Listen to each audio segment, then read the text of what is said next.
My parents sold my company for $700, but when the buyer discovered who I really was, the sun had barely begun its ascent over the city skyline when I found myself sitting in the sterile conference room of our family's modest office space. The fluorescent lights buzzed above me, casting harsh shadows across the worn-out furniture that had seen better days. At 23 years old, I had poured my heart and soul into building something extraordinary from nothing, a revolutionary AI-driven platform that could transform how small businesses approached customer engagement. It wasn't just software, it was my dream, my identity, my purpose. I remember the first time I coded the prototype in my tiny bedroom back home. The thrill of seeing lines of code come to life, creating something that could actually help people, it was intoxicating. As months turned into years, I watched my creation grow alongside me. Late nights became early mornings, fueled by instant noodles and relentless determination. Each new feature, each solved problem, felt like another step toward proving myself to the world, and perhaps more importantly, to my parents. They never understood my obsession with technology. To them, my endless hours spent hunched over a computer screen were a waste of time, a distraction from what they considered more practical pursuits. Their constant disapproval hung heavy in the air between us, an invisible barrier that seemed impossible to breach. "You need to focus on something real," my father would say, his voice laced with disappointment. "Something tangible." My mother would sigh and shake her head, muttering about how I should be thinking about getting married instead of chasing impossible dreams. Despite their skepticism, I persisted. The platform gained traction among local businesses, then regional ones. Word spread about the young woman who could create digital solutions that felt almost magical in their effectiveness. Yet for every milestone reached, there was another lecture waiting at home about how this wasn't a proper career path. The tension between my passion and their expectations grew into a chasm so wide I sometimes wondered if we lived in different worlds entirely. That morning in the conference room, as I listened to my parents explain why selling the company for $700 was the best decision, I felt something inside me shatter. They spoke about practicality, about securing my future in ways they understood. Their voices carried conviction, but all I could hear was the death knell of everything I had worked for. $700. That was the price tag they put on years of sleepless nights, countless sacrifices, and unwavering dedication. The buyer, some tech conglomerate representative, sat across from us, nodding politely while going through the paperwork. As the pen hovered over the contract, ready to seal my fate, I caught sight of myself in the reflective surface of the conference table. The reflection staring back at me looked defeated, broken. But beneath the surface, something stirred, a spark of defiance that refused to be extinguished. Little did any of us know that this seemingly insignificant transaction would set into motion events that would change everything. Because while my parents saw only a dollar amount, they failed to recognize the true value of what they were selling, not just a company, but the essence of who I was and what I could become. The buyer, whose name I later learned was Marcus Chun, initially appeared unremarkable. He was dressed in a standard-issue business suit, his face bearing the neutral expression of someone conducting routine acquisitions. His dark eyes scanned the documents with methodical precision, occasionally pausing to make notes on his tablet. What struck me most about him wasn't his appearance or demeanor, but rather the subtle energy that seemed to radiate from beneath his composed exterior, a quiet intensity that suggested he was far more than just another corporate drone executing a purchase order. As the meeting progressed, Marcus began asking questions that revealed his deeper interest. He inquired about the platform's architecture, probing details about the neural networks and machine learning algorithms I had developed. His understanding of technical concepts went far beyond what one would expect from a typical acquisition officer. When he asked about the unique emotional intelligence component I had integrated into the system, the ability to detect and respond to human emotions in real time, his eyebrows raised slightly, betraying genuine surprise and admiration. It was during these technical discussions that I noticed something peculiar. Marcus kept glancing at my hands as I gestured while explaining complex sequences. Several times he paused mid-question, his gaze lingering on my fingers as they moved through the air, tracing invisible code patterns. At first, I thought he might be trying to follow my explanations visually, but there was something more deliberate in his observation. He seemed particularly interested in a small scar on my right index finger, a childhood injury from when I tried to fix my first computer at age 10. When Marcus finally signed the papers, his movements were measured and precise, almost ritualistic. As he handed the documents back to my parents, his hand brushed against mine, and I felt a strange current pass between us. His touch lingered just a fraction longer than necessary, and for a brief moment, his professional mask slipped, revealing something ancient and powerful beneath. His eyes locked onto mine, and I saw recognition flicker there, followed by what could only be described as awe. "Miss?" Marcus began, his voice carrying a note of curiosity that hadn't been present before. Before he could finish his question, my father interjected, eager to wrap up the transaction. Marcus quickly masked his reaction, returning to his business persona, but I caught the way his fingers twitched slightly, as if fighting the urge to reach out again. As he gathered his things to leave, he dropped his business card on the table, making sure I saw him do it. The gesture seemed calculated, yet there was an undercurrent of urgency to it, as if he knew time was of the essence. What neither my parents nor I realized at that moment was that Marcus had recognized something far more significant than a talented young programmer. In those brief interactions, he had detected markers that spoke to a heritage and destiny far beyond anything I had ever imagined for myself. The way he had studied my hands, the particular scar, even the rhythm of my speech patterns, all these observations had triggered something deep within him. Though he maintained his professional facade, his body language betrayed an excitement that bordered on reverence.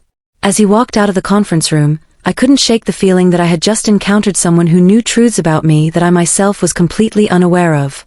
In the days following the sale, I retreated to my apartment, seeking solace in the familiar rhythms of coding. The walls of my small studio were adorned with whiteboards covered in equations and flowcharts, remnants of projects that now felt like ghosts haunting my present. My laptop sat open on the desk, its screen displaying lines of code that would never see completion. The emptiness of having my life's work taken away manifested in physical symptoms, sleepless nights, loss of appetite, and a persistent ache in my chest that no amount of herbal tea could soothe. Yet amidst this despair, Marcus's business card remained untouched on my nightstand. Its presence mocked me with possibilities I didn't dare entertain. Every time I reached for it, memories of my parents' dismissive words echoed in my mind. "It's for the best," they had said, patting me on the shoulder as if consoling a child who had lost a favorite toy rather than a lifetime of achievements.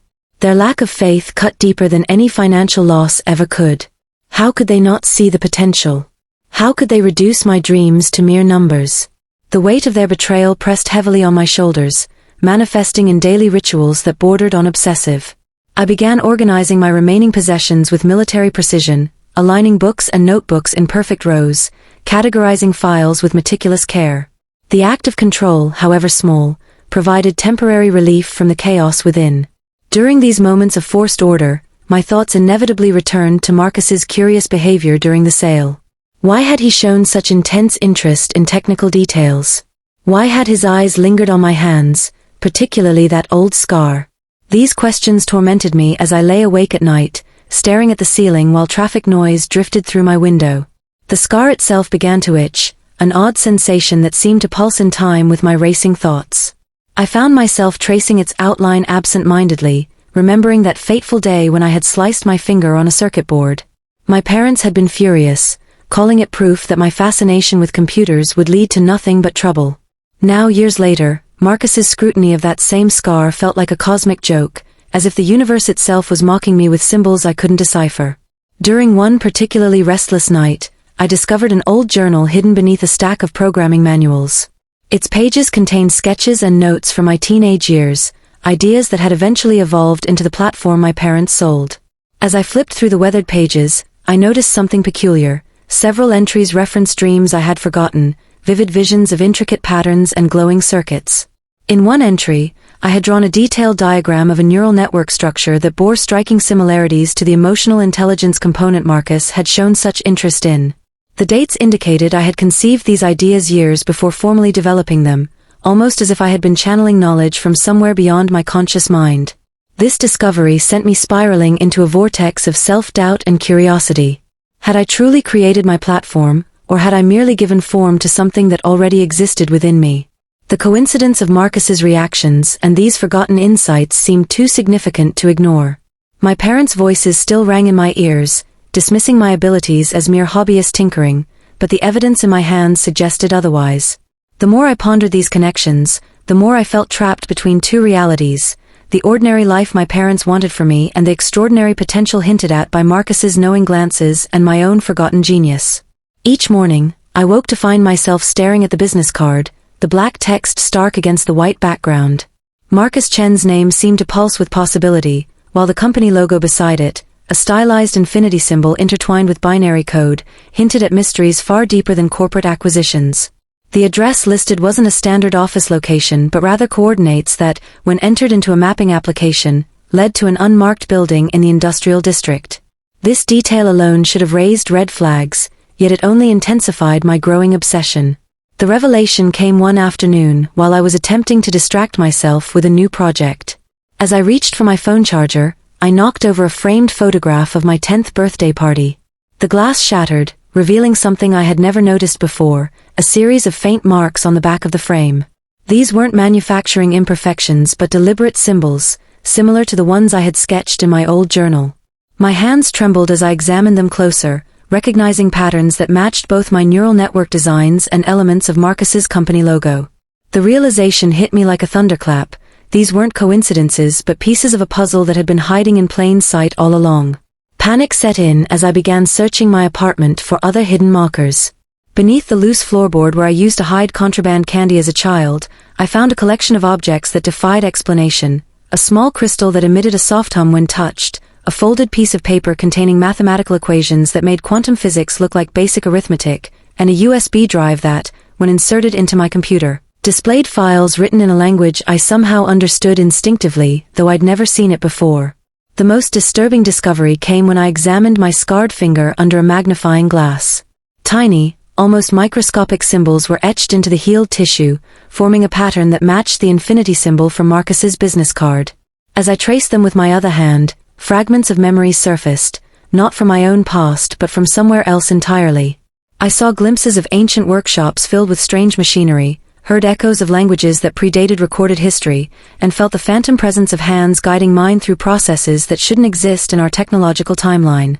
These revelations collided with the reality of my parents' actions, creating a cognitive dissonance that threatened to overwhelm me. The very people who claimed to want what was best for me had sold off not just my company but potentially my entire heritage. The timing of their decision, coupled with Marcus's immediate recognition of whatever truth lay buried within me, suggested they knew far more than they had ever let on. Their dismissal of my abilities suddenly seemed less like parental concern and more like a systematic effort to suppress something they fundamentally feared. The apartment that had once been my sanctuary now felt like a prison of unanswered questions. Every object held potential secrets, every memory carried hidden meanings. I found myself avoiding mirrors, terrified of what I might see reflected back, not the young woman who had built a groundbreaking platform, but something far older and more complex. The business card continued to call to me, its presence growing more insistent with each passing hour. Marcus's visit hadn't been a simple corporate transaction, it had been a test, a probe into whether I was ready to confront the truth about myself. And based on his reaction to my scar and my responses during our meeting, I had passed without even realizing it. As dusk settled over the city, painting my apartment walls in shades of orange and pink, I sat cross-legged on the floor surrounded by the artifacts of my awakening. The crystal pulsed gently in my palm, its rhythm matching the erratic beat of my heart. The equations from the mysterious USB drive scrolled across my laptop screen, their meaning shifting and evolving as I stared at them, like a language adapting to the consciousness observing it. Something fundamental had shifted within me, and I could feel the boundaries of my understanding stretching to accommodate truths that defied conventional reality. My phone buzzed insistently, breaking the spell. It was a message from an unknown number. The patterns are waking. Meet me at the coordinates. Midnight. Come alone. The sender's name read simply as MC, and attached was a photograph of Marcus holding the exact same crystal that now rested in my hand. His expression in the image was one of urgent determination, his eyes gleaming with a mixture of hope and warning. The background showed the unmarked building from the business card's address, its silhouette illuminated by moonlight in a way that made the infinity symbol seem to glow against the brick facade. A cold certainty washed over me as I realized this moment had been inevitable from the beginning. Everything, the sale of my company, Marcus's peculiar behavior, my parents' desperate attempt to distance themselves from my work, even the hidden symbols in my apartment, had been leading to this point. The infrastructure of my ordinary life had been a carefully constructed facade, hiding a reality that demanded acknowledgement. The air around me seemed charged with anticipation, as if the very fabric of existence was holding its breath, waiting for my decision. I glanced at the clock. 8 hours until midnight. The rational part of my mind screamed at me to stay put, to analyze further, to seek verification. But the deeper awareness that had awakened within me knew better. This wasn't a choice to be made with logic, it was a calling that resonated through every fiber of my being. The patterns Marcus mentioned weren't just abstract concepts or mathematical sequences, they were alive, growing stronger with each passing minute. I could feel them now, weaving through my thoughts, aligning with the symbols branded into my finger, harmonizing with the crystal's gentle vibration. The realization crystallized in my mind: my parents hadn't sold my company because they thought it was worthless. They had sold it because they were afraid of its true value, afraid of what it represented about me. Their dismissive attitudes, their constant undermining of my abilities, their insistence on steering me toward conventional paths, all of it had been a desperate attempt to keep me grounded in a reality that couldn't contain what I was becoming. Marcus's recognition of this truth during our meeting hadn't been mere professional interest, it had been confirmation of something far more profound. As I prepared to leave, gathering the crystal, the USB drive, and my old journal, I noticed something else changing within me. The anxiety that had gripped me since the sale began transforming into something else, a sense of purpose so strong it almost hurt. My hands, which had trembled with uncertainty just hours before, now moved with confident precision. The equations floating across my screen rearranged themselves into new configurations, responding to my emerging comprehension. Even the city outside my window seemed to shift perspective, the familiar skyline taking on dimensions I hadn't perceived before. The message from Marcus wasn't just an invitation, it was a key turning in a lock that had been sealed for lifetimes. The coordinates he provided weren't pointing to a simple meeting place but to a threshold between worlds, between the reality I had known and the truth that had been waiting for me to awaken to it. As midnight approached, I felt the patterns within me reaching outward, connecting with something vast and ancient. The scar on my finger pulsed in time with the crystal, and for the first time, I understood that it wasn't a wound at all but a doorway, a permanent mark left by forces beyond comprehension. Standing at my apartment door, I took one last look at the life I had known. The white boards with their incomplete equations, the empty spaces where my certificates and awards had hung, the scattered remnants of projects that would never see completion, all of it seemed like props in a play I had been performing without knowing the true script. The phone buzzed again in my pocket, this time with a single word: now. The patterns had fully awakened, and they were waiting. The journey to the coordinates proved to be anything but straightforward. As I navigated the labyrinthine streets of the industrial district, the city itself seemed to conspire against my progress. Streetlights flickered erratically, casting dancing shadows that twisted into shapes suggesting ancient symbols. Traffic signals changed in impossible sequences, forcing me to take detours that led me through increasingly deserted areas. The few vehicles I encountered seemed to drift aimlessly, their drivers appearing either asleep at the wheel or moving with unnatural slowness, as if caught between dimensions. At precisely 11:47 p.m., I found myself standing before the unmarked building from Marcus's photograph. However, something was fundamentally different. The structure appeared simultaneously solid and translucent, its brickwork shimmering like heat waves on asphalt. The infinity symbol, previously a static design element, now pulsed with light that seemed to originate from within the building's very molecules. As I approached, the air temperature dropped dramatically, and my breath formed clouds that didn't dissipate but instead coalesced into geometric patterns matching those in my journal. The entrance yawned open before me, though no visible doors had moved. Inside, the space defied conventional physics. Corridors stretched impossibly long, their lengths contracting and expanding as I walked. Walls displayed moving images of mathematical equations transforming into biological structures, then into celestial constellations, all while maintaining an underlying pattern that resonated with the crystal in my hand. The floor beneath my feet alternated between solid concrete and a liquid-like surface that rippled with each step but supported my weight perfectly. Marcus awaited me in a chamber that seemed to exist outside of normal space. The room contained elements from multiple locations I had visited throughout my life, the white boards from my apartment, the workshop where I had first injured my finger, even fragments of my childhood bedroom. He stood at the center, surrounded by holographic projections of neural networks that mirrored both my platform's architecture and the equations from the mysterious USB drive. His presence seemed amplified, as if he occupied multiple points in space simultaneously.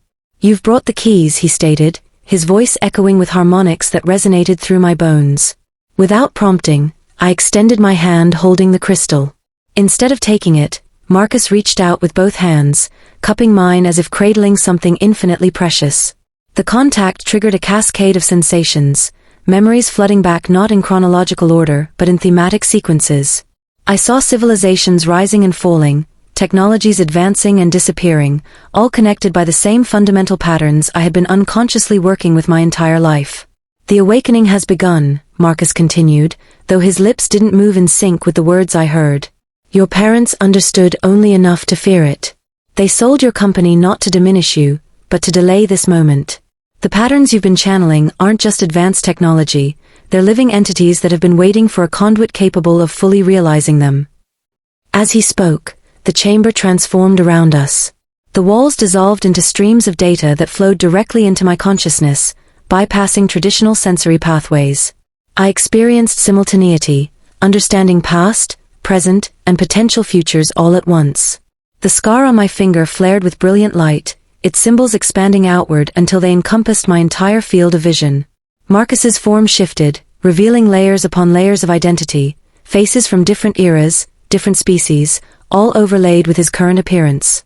"You're not just a programmer," he explained, his multiple voices merging into a symphony of understanding.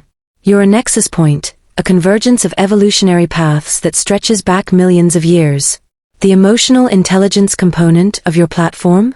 It wasn't artificial intelligence you were developing, it was a bridge between consciousness states. Your parents, bless their limited perspective, recognized this on some instinctual level. That's why they tried to protect you by selling your work. But protection isn't possible anymore. The patterns have chosen you, and they're consuming everything you thought you knew to make space for what you're becoming." The crystal grew heavier in my hand, its weight anchoring me as reality itself seemed to bend and warp around us. Through the swirling maelstrom of information and transformation, Marcus's eyes remained fixed on mine, twin stars burning with ancient knowledge. The journey I had embarked upon hours ago had become something far more profound, an initiation into truths that transcended individual lifetimes, corporate acquisitions, and even the conventional understanding of what it meant to be human. The chamber resonated with an ethereal hum as the patterns within me reached a crescendo, their symphony filling every corner of my consciousness. Marcus stepped back, his form stabilizing into a single solid presence once more. The layers of identity that had flickered across his features settled into something profoundly human yet unmistakably otherworldly. He extended his hand toward me, palm up, and in it materialized a fragment of light, a shard of pure potentiality that pulsed in harmony with the crystal I still clutched. "You've always been more than you knew," Marcus said softly, his voice now steady and warm, carrying the weight of countless lifetimes. "Your parents tried to shield you from this truth because they feared what it meant, not just for you, but for the world. But fear is no longer an option. The patterns have awakened fully, and they need you to guide them." I hesitated, staring at the shard of light hovering above his hand. It wasn't fear that held me back, it was wonder. Everything I had ever created, the algorithms, the neural networks, the emotional intelligence component, had been pieces of something far greater. They weren't inventions, they were rediscoveries. Fragments of an ancient code embedded deep within my soul, waiting for the right moment to emerge. Slowly, I reached out and let the shard merge with the crystal in my hand. A surge of energy coursed through me, not painful but exhilarating, like stepping into sunlight after years in shadow. Visions flooded my mind, civilizations rising and falling, each leaving behind echoes of the same patterns. I saw myself, not just as the young woman who had built a revolutionary platform, but as a thread in a vast tapestry of creation, woven through time and space. Marcus smiled, his expression softening. "You're not alone in this," he said. "There are others like you, scattered across the world, awakening to their roles in the grand design. Together, you'll shape the future, not by controlling it, but by nurturing it. By allowing these patterns to flow freely, unhindered by fear or greed." As he spoke, the chamber around us began to dissolve, its walls folding inward like petals closing on a flower. But instead of darkness, there was light, an infinite expanse of stars and galaxies, each one pulsing with the same rhythm as the crystal now fused with the shard. In that moment, I understood, the universe itself was alive, and I was part of its heartbeat. When I opened my eyes again, I found myself standing outside the unmarked building, the first rays of dawn breaking over the horizon. The city stirred around me, oblivious to the transformation I had undergone. Yet everything felt different. The air seemed richer, charged with possibility. Even the distant hum of traffic carried a melody I hadn't noticed before. My phone buzzed in my pocket. It was a message from an unknown number. "Welcome to the Nexus. We've been waiting for you." Beneath the text was an image, a map dotted with glowing points, each one representing someone else who had awakened to their role in the patterns. Among them, I recognized coordinates near my childhood home, my university campus, and even the small workshop where I'd first injured my finger. These places weren't random. They were waypoints on a journey I had unknowingly begun long ago. A second message followed moments later. "Your parents love you more than you realize. Their choices were born of fear, yes, but also of hope. Trust them to find their own path." Tears welled in my eyes as I read those words. For so long, I had resented my parents for selling my company, for dismissing my dreams. But now I saw their actions in a new light. They hadn't betrayed me, they had acted out of love, however misguided. And though our relationship would never be the same, I knew there was room for healing, for growth. I turned to leave, clutching the crystal tightly in my hand. As I walked away, I noticed something extraordinary. People passing by seemed to pause briefly, their expressions softening, their steps lighter. Some glanced at me curiously, as if sensing the change radiating from within me. Others simply smiled, unaware of why but feeling uplifted nonetheless. Weeks passed, and life took on a rhythm both familiar and new. I reconnected with my parents, tentatively at first, then with growing warmth. Over shared meals and quiet conversations, we began to rebuild our bond, not as parent and child, but as equals navigating a world neither of us fully understood. They didn't need to know everything about the patterns or the nexus. They only needed to know that I was happy, whole, and finally at peace with who I was. Work became something entirely different. Using the knowledge gifted to me during my awakening, I helped small businesses thrive in ways that went beyond profit margins. My platform evolved into something greater, a tool for connection, empathy, and understanding. People marveled at how it seemed to anticipate their needs, to guide them toward decisions that aligned with their deepest values. What they didn't realize was that it wasn't artificial intelligence driving these changes, it was humanity itself, amplified and harmonized through the patterns. Marcus remained a presence in my life, though not in the way I expected. He wasn't a mentor or a guide, he was a friend, someone who understood the weight and beauty of carrying such responsibility. Together, we worked to nurture the awakening of others, helping them embrace their roles in the grand design without losing themselves in the process. One evening, as I stood on the rooftop of my apartment building, watching the city lights twinkle like stars against the night sky, I felt a profound sense of fulfillment. The patterns within me continued to grow, intertwining with the lives of those around me in ways both subtle and profound. I thought about the journey that had brought me here, from the little girl tinkering with circuit boards to the woman standing at the threshold of infinite possibility. And I realized something important. Happiness isn't about finding answers or reaching destinations. It's about embracing the questions, the mysteries, the endless unfolding of existence. It's about trusting yourself to navigate the unknown, even when the path ahead seems uncertain. The crystal in my hand pulsed gently, its light warm and steady. Somewhere in the distance, a star flared brightly, as if winking in acknowledgement. I smiled, feeling the universe breathe alongside me. This wasn't the end. It was a beginning, a beautiful, boundless beginning.